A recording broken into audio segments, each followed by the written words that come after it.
Good morning, everyone. Welcome to Sports Shorts Daily, presented by LeBear's Casino. Ronnie Rance alongside Tommy Chrysan and a special guest we'll introduce here in a second. TK joining us, of course, from Tremonti's Meat and Seafood over in Baton Rouge, right off of Jefferson Highway near Parkview Baptist and Airline Highway. I'm in an undisclosed location presented by Louisiana Sports Hall of Fame.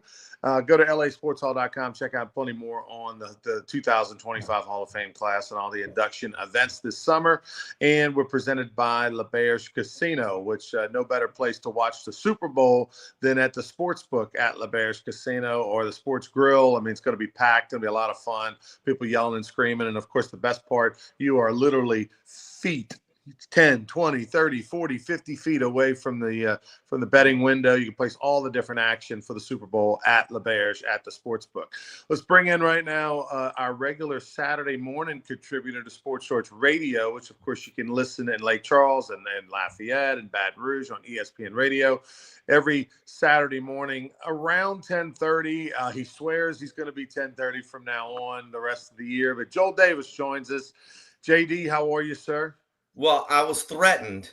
That's why I was I said I would agree to be on at 10:30 every week. So, you twisted my arm. You made it sound like it was super important for me to be there at 10:30. So I said, okay, I'll do my best. Well, good. I mean, look, whatever it takes, man. I love The Sopranos. It was one of my favorite shows on HBO. And if I need to tap into a little Tony to get you to do what we need, that's what it's got to be. You did. Well, I'm 1-0. I'm 1-0 since the conversation. All right. Well, let's keep it going. Let's try to be more like try to be more like Lou Gehrig versus Wally Pipp. Right. So Joel Davis joins us, and look, if he looks a little different and he sounds a little different over the next 5 weeks when he's on the radio show, it's for good reason. We're sort of, Tommy is sort of like the proud grandpa. I'm like the proud brother. And Joel Davis is growing up, ladies and gentlemen. Oh my God. Maturing in front of our eyes. He's a very successful businessman in the country of Indonesia. He's well known. And of course, with Red Zone Fundraising, the state's #1 fundraising expert. But now he's throwing his hat into the political ring. I mean, he's already conquered, handmade furniture. He's already conquered fundraising, and now he's trying to conquer the politics. Why don't you tell the folks out there watching what's going on? I don't want to look at it like that. I don't want to look at it like it's politics, right? I want to look at it like I'm throwing my hat into something to where I can bring some of the knowledge that I've been able to gather over the last 20-something years and being in business for myself. And, I want to bring that to the table to maybe help the city that I live in. Now, my business is in Baton Rouge. I live in St. George. So I had an opportunity to be involved with the process of St. George in regards to, helping make, what St. George will be 20 years from now. And if I can be a part of that, then I'd be foolish not to at least look at the opportunity and say, yeah, I think I can make a difference there. Now, there's other people that are going to be try to be involved with it that would want to be obstructionists and not really want to make it better. Just they want to make it more difficult. So there's people that are against it. And there were people that were for it. Look, I didn't really get involved with the before St. George was St. George, right? But it is what it is now. It is St. George. That's all behind us. So why not look at this and say, okay, what can I do today to make St. George great for my children, my children's children moving forward? So if you're mad that St. George is, St. George, then I can't help you, right? But at the end of the day, my goal is to bring commerce to St. George, make school systems great in St. George, make people's property values better in St. George. I want everybody to benefit by living in St. George. And the only way you're going to do that is run it like a business, cut costs, find the best contractors, find the best people that we can find to come in here and to build it from the ground up. So I've built businesses here in the United States. I've built businesses overseas. I'm the #1 sales rep in Red Zone fundraising because I run my own business inside of Red Zone.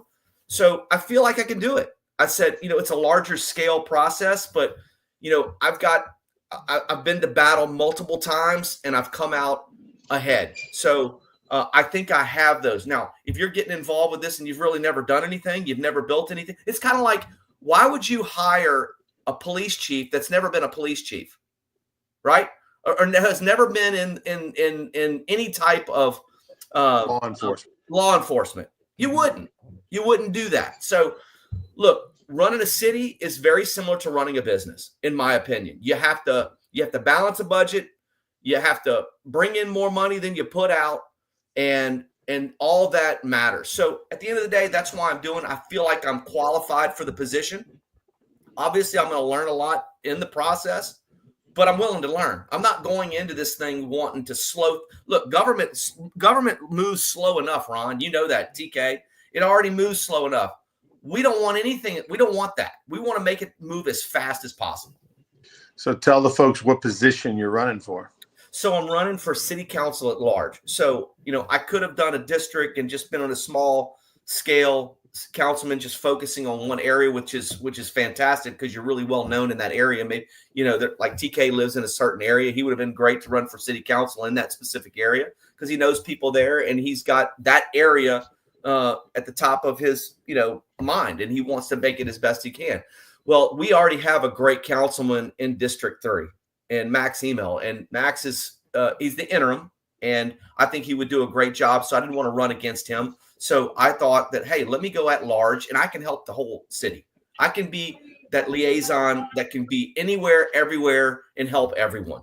So I thought that was an attractive opportunity. So I thought, and plus I feel like it fits me better, right? I would rather represent the entire 86,000 people than just a portion of it. So at the moment, there are 2 councilmen at large positions in the city of St. George, the newly formed city of St. George, which has Right. a population over 80,000, which makes it at the moment the 4th or 5th largest city in the state of Louisiana. There's 2 councilmen at large positions. I want to say today, by the close of business, is when the qualifying period ends. Correct. You have to get your paperwork in, turn in your fees, all that kind of stuff, in order to run for the election, which takes place in middle of March. We'll get to that in a minute. March 29th. What at the moment, just 2 of you, or has anybody else thrown their hat? So as far as I know, there's 2 or 3 people that are involved. I'm really not going to focus on who else is in there. My job is to get myself in there. Obviously, if there's 10 people in there, 2 people will be a part of the city council at the at-large level. Look, even if I don't win, Ron, whoever goes in there and whoever runs, I want them to do it for the right reasons. Let's do it for the right reasons. Let's do it to make St. George great for our children, our families, and our businesses. And that's all that matters. Don't come in there and run for city council just because you want to be in politics. That's not what we're doing. It's not about politics. It's about running a city where we all live at the highest level, making it the best city in the state of Louisiana. So being that we are a sports show here on Sports Shorts Daily, and you want to know something about sports? I have to ask, does it bother you a little bit running for councilman at large that you are not the best athlete on the ticket? That David DeLucci, who is also running, former major leaguer, is on the ticket. So as a guy who really puts a lot of emphasis on his ancient athlete days and has a great arm, and he'll tell you about it if you just give Joel 30 seconds. Right. You don't have the best arm, and you're not the best athlete. Ronnie, he's not. You a little bit? Ronnie, he's not the best athlete on this morning's Sports Shorts Daily. Oh. So, I didn't have what you guys had when you were growing up, which was the tools and the leadership from your fathers, right? They forced you into sports. They supported you. Yeah. My poor mom, I working 2 jobs, this, that, the other. And, it was very hard for her to help me get to practice. All I know is if I'd have had a Rance Pop or a TK Pop, maybe His I last could have name been is Chrysan. Just letting you know. His last name is TK. And I voted. And I TK voted Pop St. sounds George. better. I think TK Pop sounds better. If I had some leadership like that at home from a male figure, that kind of pushed me into making me the best person, because I just ignored my mom, my poor mother. I feel sorry for her like she tried to, but I was like, I got this, that's where I went wrong. And I'm telling you, if I'd have had that, Ron, I probably would have won a World Series just like DeLucci. That's good. Or a Super Bowl. Probably a Super Bowl. Probably a Super Bowl. Election is March 29th, right? Yes. March 29th. All right. Yes. We will find out. We'll talk tomorrow morning on Sports Church Radio, 10:30 a.m. Before we let you go, let's talk sports for a minute. Your reaction to the New Orleans Saints, who got rid of their head coach middle of the season. And yet here we are the week of the Super Bowl and still have not made a hire. It's looking every bit like it will be Kellen Moore, the offense coordinator for the Eagles. One would assume at this point. But I mean, what is your reaction as to the search?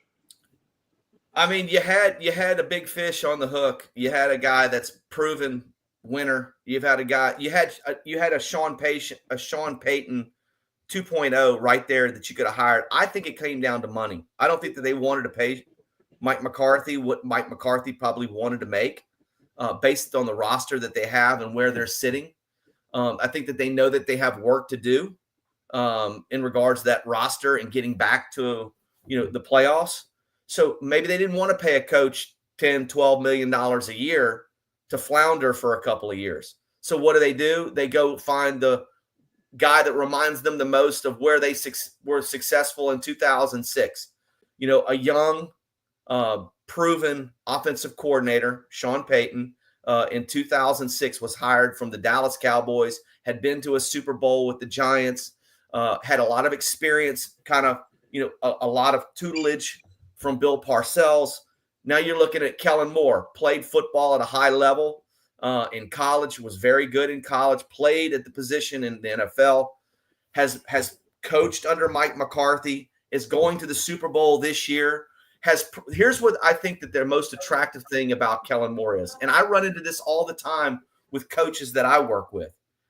Coaches have to be flexible. The best coaches are the most flexible ones, right? The ones that don't jam their beliefs down their players' throats when their players don't fit that role, right?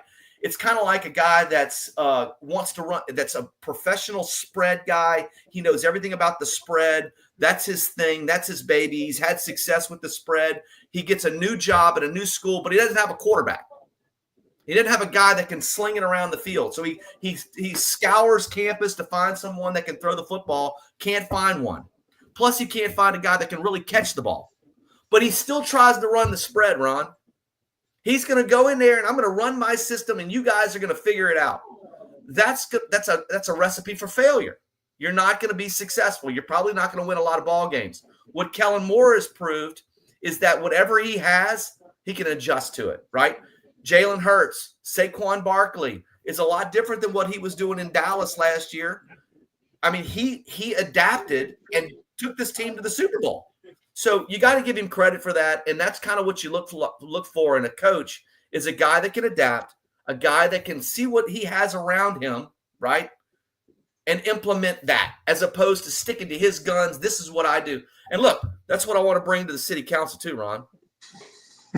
Flexible Joel. That's right. for the next 5 weeks. Right. Flexible Joel. Hey, JD, so when is the website going to be up where people can contribute, get behind, see what you're all about? So what we're doing is we're waiting to see who comes in today. We're going to see who we're running against. I've gotten a lot of phone calls, Ron, about people wanting to support my campaign. That's very exciting. I didn't even know people like me. So that's, I've gotten a lot of calls over the last 4 or 5 days saying, hey, look, whatever you need, I've got your back. That's exciting to know. We may need more than, or we may need less. Depends on who we're running against. Obviously, we're going to have to run a good campaign. We're going to have to let people know what our message is and what we want to do. And then we're going to need our people. We're going to need our professionals, people in business, individuals that either live in St. George and even if they have business outside of St. George, we're going to look for those people to support our campaign. I'm hoping that the website and the links will start out next week. That's the idea. Let's see who we're going against, and then everything will be sent out next week. All right. You can put TK and I down for a donation to the Joel Daly I already campaign. got you. We'll discuss the amount later on, depending on who's in the race. Here's the thing with you guys. I want to come pick up the check. I want to come drive by your house and pick up the checks. As long as I get the picture, the grip and grin picture on social media, donating to the cause. 100%. Can you get one of those big, giant, oversized checks? big ones. That's right. That'd be great. We'll see you tomorrow morning on Sports Shorts Radio, Joel. Good luck, buddy. Good luck. Thanks, guys. See you tomorrow morning. Thanks. All right. I'm expecting a big celebration party. I want Joel. I hope he has the premium open bar. I hope he's got the catering from Tremonti's, whatever. You got to get Hook Mike up with Joel. We got to get the Mac Daddy March 29th party. Either it's going to be a party. He's the city councilman at large for the city of St. George, or it's going to be the biggest roast ever in the history of politics. But I'm looking forward to it, man. Yeah, I am too. And I appreciate what he's doing. I'm a resident of St. George. I work in St. George. So I appreciate him throwing his hat in the ring, as he said, and, wanting to make a difference. And we'll let it play out and go from there. I've already told him I'll support him and do what I can to help him, whatever role he would like me to play. It's weird for the folks that might be watching outside of the city of Baton Rouge. Hey, what is the city of St. George stuff? It's basically a piece of the city of Baton Rouge that, they basically kind of annexed and cut out to form its own city. And it's an odd boundary. It's not just a big circle. It's not a simple, diagram. Because I have a friend of mine that lives off of I-10 in Essen, which right by kind of across the interstate from our Lady Lake Hospital, which we consider that, pretty much hardcore Baton Rouge. And their neighborhood back there, right by the interstate, is St. George. And we think of St. George in more South Baton Rouge, more like, Blue Bonnet Pass. And that's not the case. It's kind of the southeast corner of East Baton Rouge Parish. But as you said, it's a zigzag boundary. It's not a straight line. It's not a circle. You can Google a map of St. George and you'll see it, and you'll see how fragmented it is. But 86,000 plus people, as you said, fourth or fifth largest city in the state of Louisiana now. And it was a 15 plus year battle politically for this to become what it has become. And I know the people I know one guy in particular who helped start that whole thing. He was one of the guys who when they first sat around a table one night or a place of a business one night, said, let's do this. I know one of those guys, and he's still very involved at this point. So we'll see how that goes. And I'm happy for Joel. I'm proud of Joel. Known him for a long time. It's not, a lot of people will talk, but not everybody will do things, Yeah, no, definitely. I've come from a family where my uncle ran for a state rep spot. I had my brother ran for Congress as well as a state rep spot. Now the Rances are 0 for 3, so I'm looking to be on the winning side of things with Joel, and so he better win, or I'm not throwing my hat in the politics ring anymore. All right, TK. Last night, LSU women's basketball won 107 to 100 against Oklahoma. Oklahoma came in ranked top 15. LSU at one point had nearly a 30-point lead in the third quarter. It got cut to 1 a couple of times late in the fourth. They end up winning by 7 and covering, believe it or not. The line was 6.5. But if every women's basketball game was like last night, with the scoring and the intensity and the fouls and the technicals and just everything, the intensity of that game, I would watch a lot more women's basketball. It's well documented. I am not the biggest women's basketball fan. Of course, I pull for LSU to win every game, but it's just not something I enjoy watching. I mean, there's a million sports out there. There's, a limited amount of time to sit in front of a TV or on your device and watch sports, and it just doesn't come up much. If LSU's playing, I'm more likely to watch that. I'm Caitlin Clark. I paid more attention. I mean, I've come around. I mean, ever since Kim Mulkey came to Baton Rouge and Caitlin Clark burst on the scene, and all the controversy with people hating on her and stuff like that, I've known more. I've paid attention more to women's basketball over the last 3 years than I ever did in my previous 49 years before that. But that said, last night was exciting, and LSU won a big game, over 10,000 at the PMAC. Well, there were a lot of storylines, like you said, 55 fouls, some technicals. There was a skirmish, if you will. I'll use that word. Kim Mulkey got a technical. She said the ref told her because she pointed at the video board. She said she didn't think she pointed at the video board. She might have looked at it. But no, 107 to 100, I mean, that's entertainment, Maybe you don't like 55 fouls being called. No, nobody would like that in any sport. But, but Kim Mulkey and LSU basketball, since she arrived in town and said, get your tickets now, they're going to be hard to get one day, that's turned out to be correct. So I'm like you, not the biggest fan, but I pay attention to Kim Mulkey. I've known her a long time, to the Tiger basketball team. And as you said, everything that has come up in the last couple of years, the WNBA is doing a little bit better now than it did for a while. So it's there. There are a lot of options, and we'll see if more people start choosing that. It's look, they're going to be a number 1 or 2 seed depending on how they finish, the month of February. Most likely the worst they would fall to would be a 3 seed, based on what we've kind of seen out of them and the rest of the league. That I think, that the ceiling would be they could be a 1 seed, and I don't think they fall below a 3. So if you're a top 3-4 seed in women's basketball, I mean, you got a legitimate chance to, host. You're gonna have a chance to be in the Final Four. So it's amazing how things have changed for LSU women's basketball. Prior to Kim Mulkey arriving, you were averaging a few hundred fans at a game. I mean, their biggest draw of the year, you might have 1,500 people at the game. No one cared. I mean, you could have put a gun to my head and I could have told you what Nikki Caldwell and the LSU women's basketball team's record was, at this point in the season. I don't know. Are they playing? You know what I mean? Like, they were so off the radar.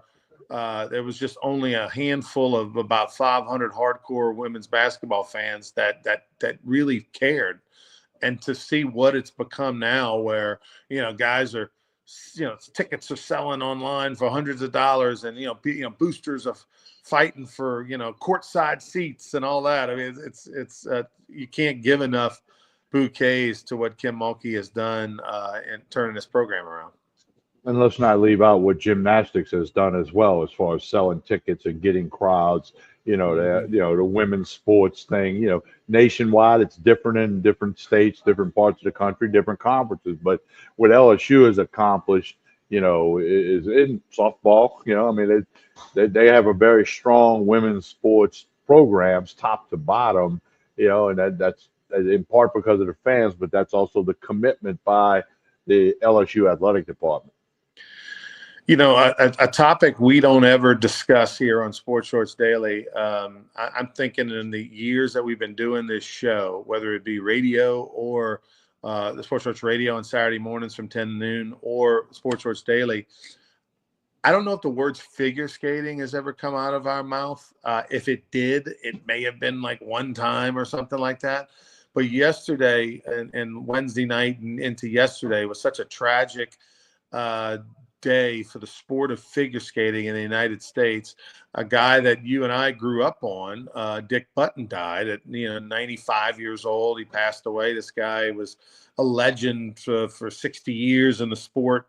Mostly I knew him as a commentator, and that's how most people knew him, as a commentator. They weren't around to watch him in the Olympics in the 50s, early 60s.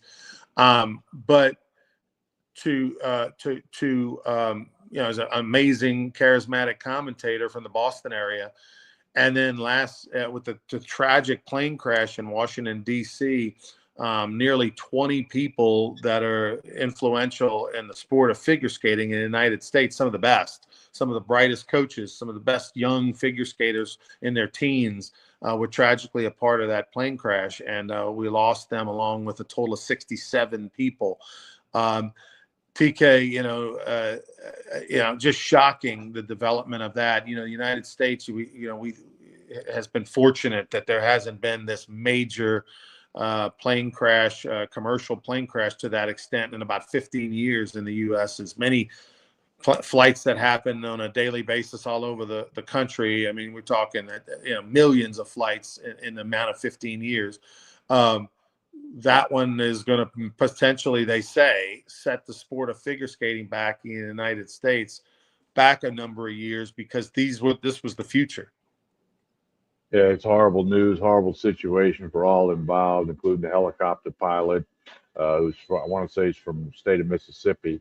So it's just a terrible story. You hate reading that, and there's going to be a big investigation, and hopefully whatever the investigation yields will prevent something like that from happening again. It's very, very unfortunate.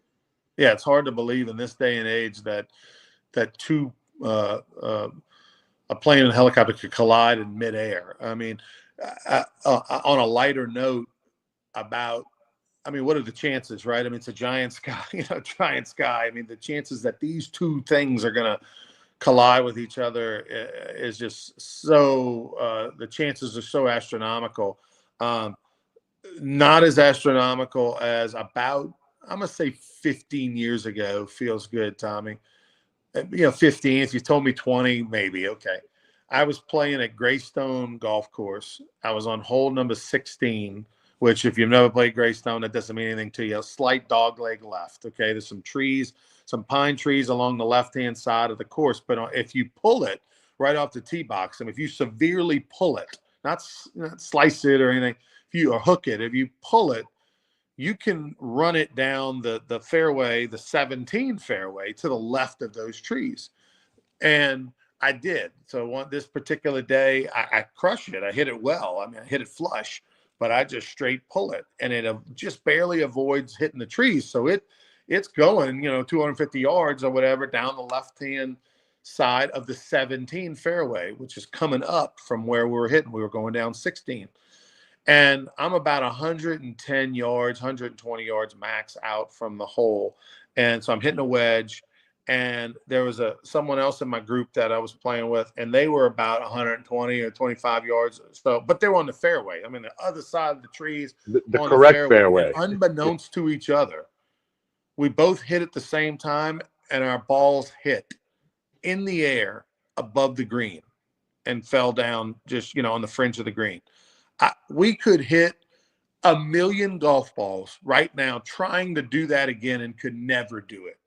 But I mean, it was the most unbelievable thing to watch that happen. Wait, did our balls just hit? I mean, it was incredible, Tommy. Yeah, you hadn't told me that story, and that is amazing.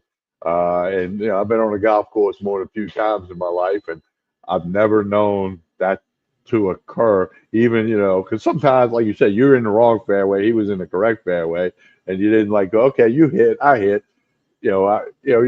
That's crazy. I mean, it's odd that way. And and the other thing you could look at, Ryan, next time you're hitting balls on a driving range, I don't care what course, just look up in the sky for a minute. Balls don't hit each other, and that's people that don't hit it straight all day like pros do. That's balls going left, right, up, low, high. The whole bit. If you think about it, and I'm just thinking about it now, you don't see that. I mean, 1 in 5 million, maybe you might say, oh, that guy's ball hit that guy's ball in the air. Right. It's crazy because I mean, the size of a golf ball. Gee. Yeah, it reminds me of Randy Johnson hitting the bird when he was up in Toronto years ago as a pitcher.